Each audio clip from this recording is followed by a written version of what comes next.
चमकीले इस सदी के चावल पीले, नए लक्ष्यों को साधेंगे हम, नई उजास लिखेंगे, उजियारे पृष्ठों का स्वर्णिम हम इतिहास लिखेंगे, हम इतिहास लिखेंगे।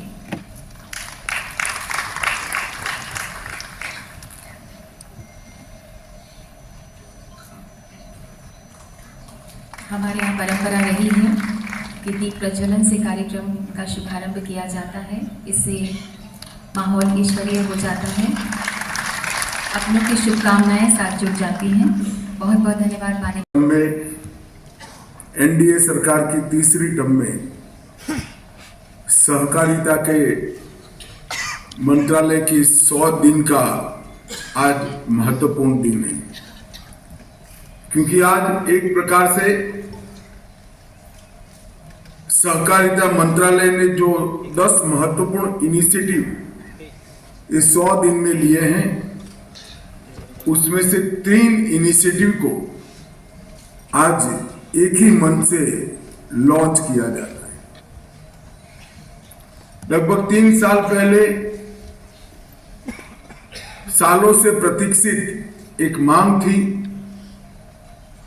कि देश के 15 से अधिक क्षेत्रों में अलग अलग प्रकार की गतिविधियों से जुड़े सहकारिता आंदोलन को एक होलिस्टिक अप्रोच के साथ, सम विकास की दृष्टि के साथ देश भर में हर गांव तक पहुंचाने के लिए, विकसित करने के लिए राष्ट्रीय स्तर पर केंद्र सरकार में सहकारिता मंत्रालय का गठन होना चाहिए।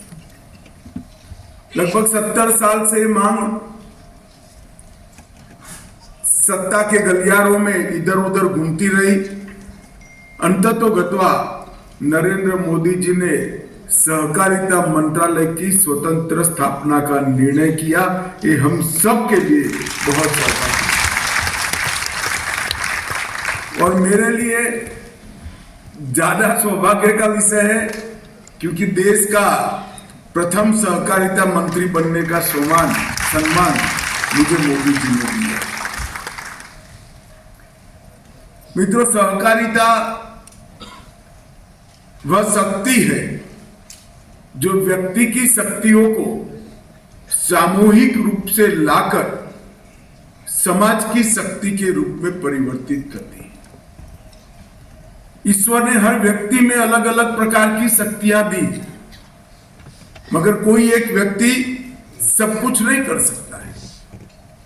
सहकारिता का मंत्र ही ये है कि सब साथ में आए, सबकी अच्छाइयां एकत्रित हो, और सबकी अच्छाइयां एकत्रित होते ही सबकी कमियां कहीं दिखाई न पड़े, और ये सब अच्छाइयों का जो योग है वो राष्ट्र के विकास में आगे बढ़े।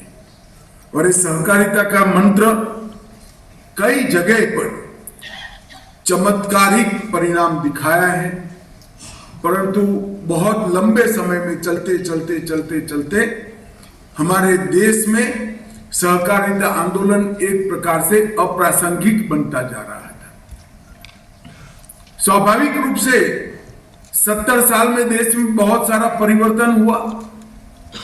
देश के एडमिनिस्ट्रेटिव खाके पे परिवर्तन हुआ, टेक्नोलॉजी आगे बढ़ गई, अर्थतंत्र के, इकोनॉमी के आयाम बदले गए, और अर्थतंत्र के चलन में भी ड्रास्टिक बदलाव आया, बहुत भरपूर बदलाव आया।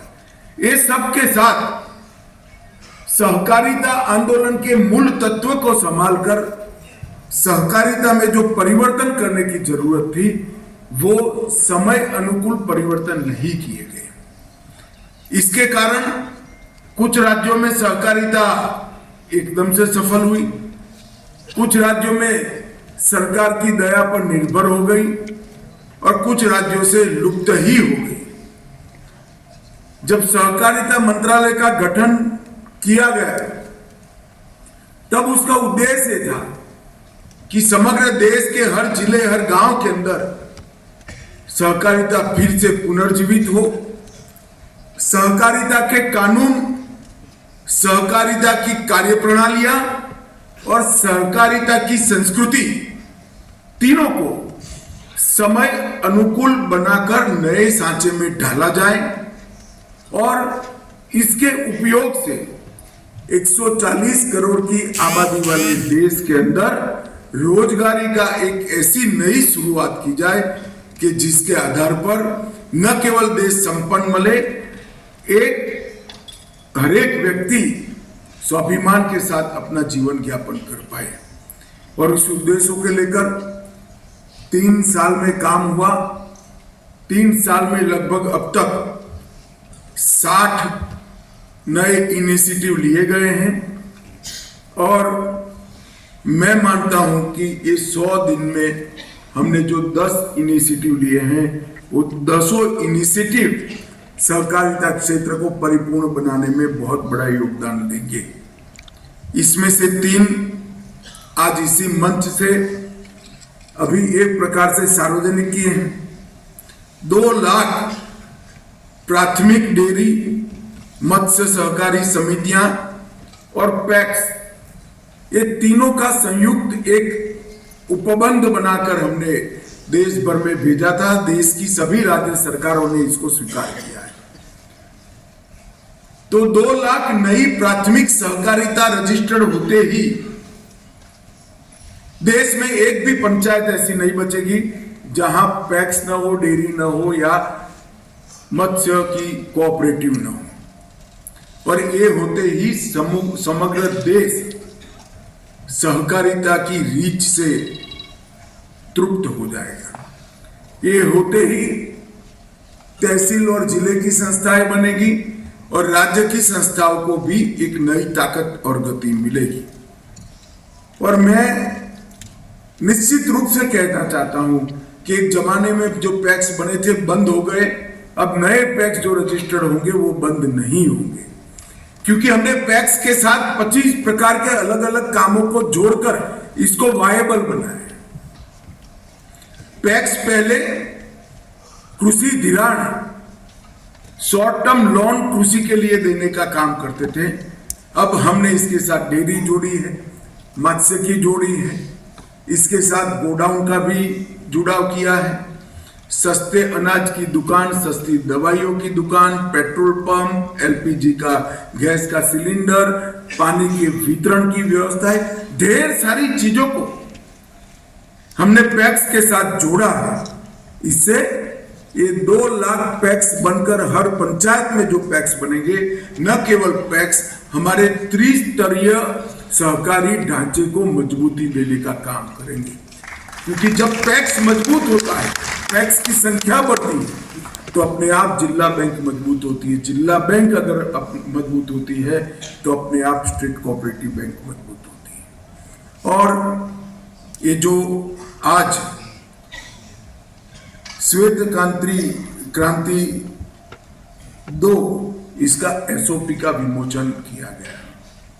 मैं लल्लन सिंह जी को बड़े हृदय से बधाई देना चाहता हूं, क्योंकि जब एक कैबिनेट नोट बन रही थी तब सहकारिता मंत्रालय और लल्लन सिंह जी का मंत्रालय दोनों ने साथ में बैठकर इस पर विचार किया था। इतनी बारीकी से शायद ही श्वेत क्रांति के लिए कभी विचार किया गया। जो लक्ष्य तय किए हैं वो सारे लक्ष्य की परिपूर्ति होते ही श्वेत क्रांति 2.0 बहुआयामी इसके उद्देश्य देश को परिचय मिलेगा। उसके पहले इसकी कोई कल्पना ही नहीं कर सकता। ये श्वेत क्रांति अभियान 2 जो है वो सबसे पहला काम करेगा महिला स्वावलंबन का, महिला सशक्तिकरण का।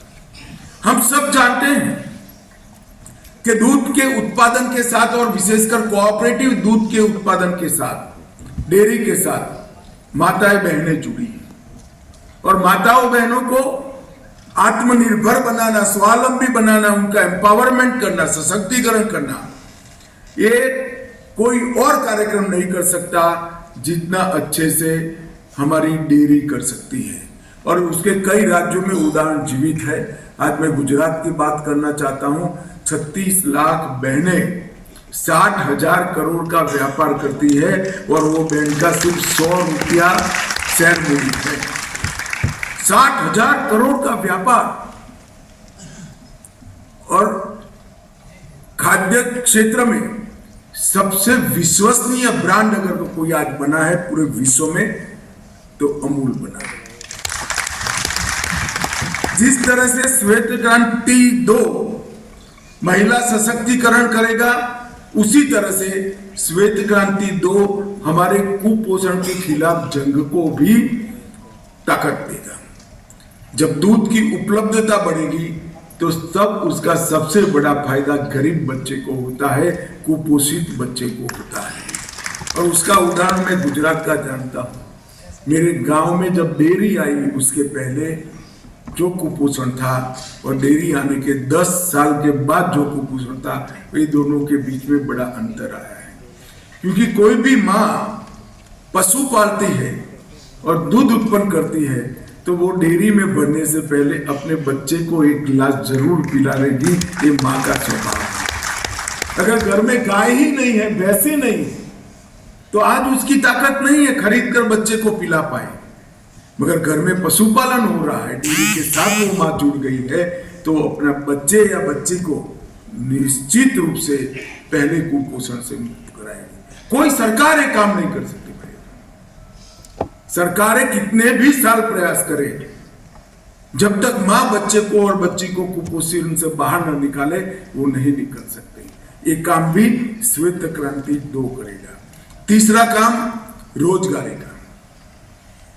पाश्चात्य जगत के जो सारे एनजीओ हमारी माताओं बहनों को कहते हैं कि वो बहुत सारा बेरोजगारी है, मैं इससे सहमत नहीं हूं।